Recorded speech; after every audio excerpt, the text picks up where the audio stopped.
तो hello guys, आज हामी बनाउन जाँदैछौँ gulab jamun. It's my one of the favorite sweet. Wow, तो हामी यसको लागि चाहिँ हामी दुधको पाउडर लिन्छौँ। 2 कप दुध पाउडरमा आधा कप जति चाहिँ व्हाइट फ्लावर है मैदा मिसाउँछौँ। मैदाको काम चाहिँ हामीले फ्राई गर्दाखेरि चाहिँ त्यसलाई चाहिँ हैन फुट्न दिँदैन है, त्यसको लागि हो। नत्र दुध पाउडरको मात्रै बनाउँदा नि हुन्छ। अनि हल्का फुल्लिनको लागि चाहिँ हामी हाल्छौँ बेकिङ पाउडर, आधा चम्चा जति बेकिङ पाउडर। 2 कप दुध पाउडर, आधा cup white flower, half teaspoon baking powder अनि अलिकति बटर अथवा घी इज द बेस्ट। एन्ड सुजीको अलिकति, सुजी नभए पनि हुन्छ, यति गर्दा नि हुन्छ। सुजीको छ भने सुजीको हल्का सुजी अलिकता हाल्नुहोस्। हालेर त्यसलाई मजाले पहिला दुध नहालिकन दुध हाल्नुभन्दा अगाडि त्यो बटरलाई चाहिँ मजाले मिक्स गर्नुहोस्। त्यसपछि त्यसमा दुध हालेर मल्नुहोस्। ठिक्क दुध हालेर यतिको लागि लगभग 1.5 कप दुध भयो भने यतिको लागि चाहिँ पुगिहाल्छ। यसलाई चाहिँ मजाले मोलेर मिक्स गरेर चाहिँ कमसेकम 15-20 मिनट जति चाहिँ रेस्ट गर्न दिनुहोस् हैन, किनकि त्यसमा चाहिँ बेकिङ पाउडर छ, त्यसलाई आफ्नो काम गर्न दिनुहोस्। त्यसपछि गोलो गोलो ठिक्क साइजको गोलो बनाउँछु। मैले चाहिँ अलिकति ठुल्ठुलो बनाएको छु। यदि तपाईँ बिजनेसको लागि बनाउँदै हुनुहुन्छ, व्यापारको लागि भने ठिक्कको अलिक सानो साइजको बनाउनुहोस्। हामी चाहिँ आफै खानको लागि हो, हामी एउटा पिस खानको लागि चाहिँ हामी साथीहरू यो बनाउँदैछौँ। यसरी गोलो बनाइसकेपछि यसलाई एकछिन रेस्ट गर्न दिनुहोस्। अनि त्यसपछि त्यही समयमा तपाईँले तेल गरम गर्नु। तेल गरम गर्दाखेरि चाहिँ मैले चाहिँ यहाँ त्यो तेल यतापट्टि गरिराखेको छु, तर यहाँ चाहिँ मैले जस्नी बनाएँ। जस्नीको लागि चाहिँ यही हो, चिनी र पानी। 2 कप चिनीमा 1 कप पानी, त्यो हिसाबले चाहिँ तपाईँले हिसाब गरेर हाल्नु। अलिकति कार्डमन अनि सफ्रन।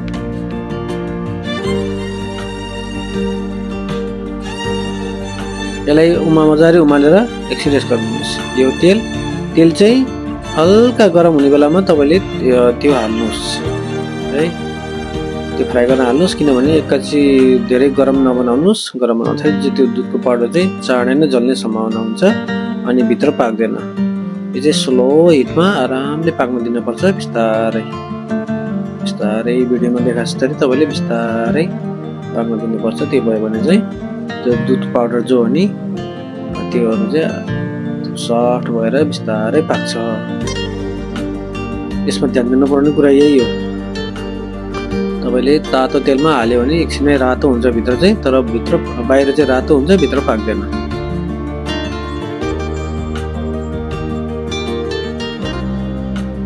बिस्तारै पल्टाइ चारैपट्टि एउटै कलर आउने गरेर यसरी पकाउनु होला।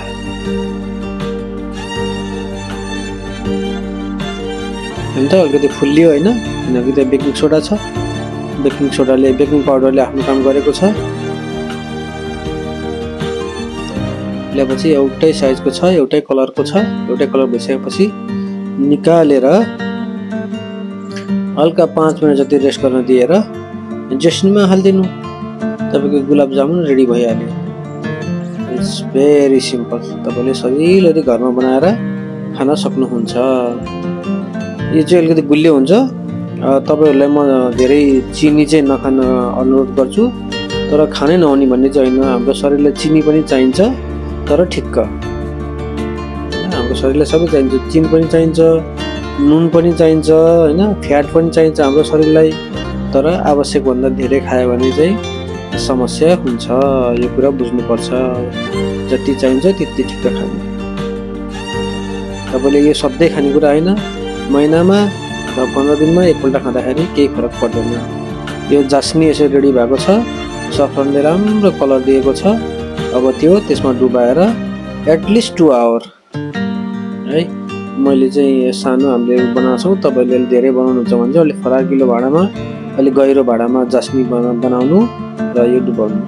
अहिले यो माथि माथि आएको छ, पछि यसले सोच्दै जान्छ त्यो जास्नी र त्यो फ्राई गरेको चाहिँ गगिलो हुन्छ र यो चाहिँ तल तल जान्छ।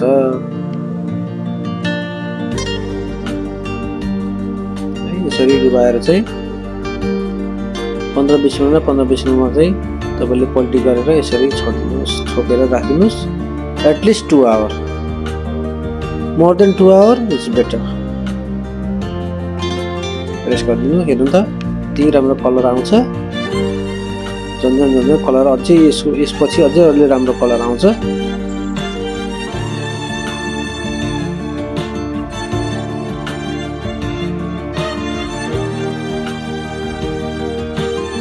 यो सजिलैसँग तपाईले घरमा बनाएर खान सक्नुहुन्छ। यसको लागि चाहिने सामानहरू त्यस्तो खासै केही पनि छैन, एकदम सजिलो छ। दुधको पाउडर हुनु पर्यो, चिनी हुनु पर्यो, सफ्रन छैन भने फुड कलर हाल्दा नि हुन्छ, अथवा सफ्रन नहाल्दा पनि केही फरक पर्दैन।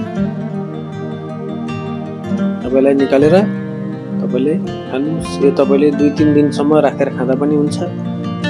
यो त्यति चाँडै खराब हुँदैन।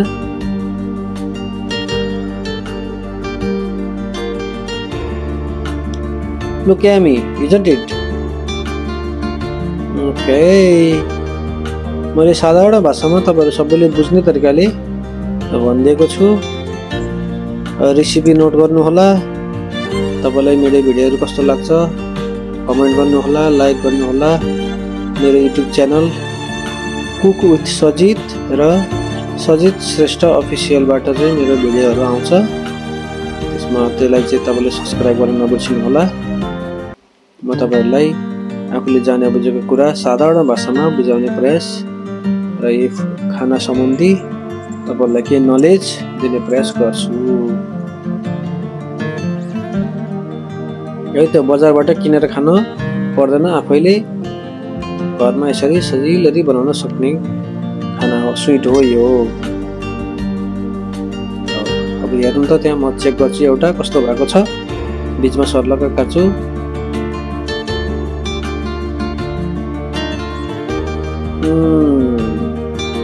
हेर्नु त भित्र कस्तो मजाले पाएको छ, कस्तो फुलेको छ, एकदम सफ्ट भएको छ। हेर्नु त रस। Yes, that's the one I'm looking for it. Thank you for watching, guys.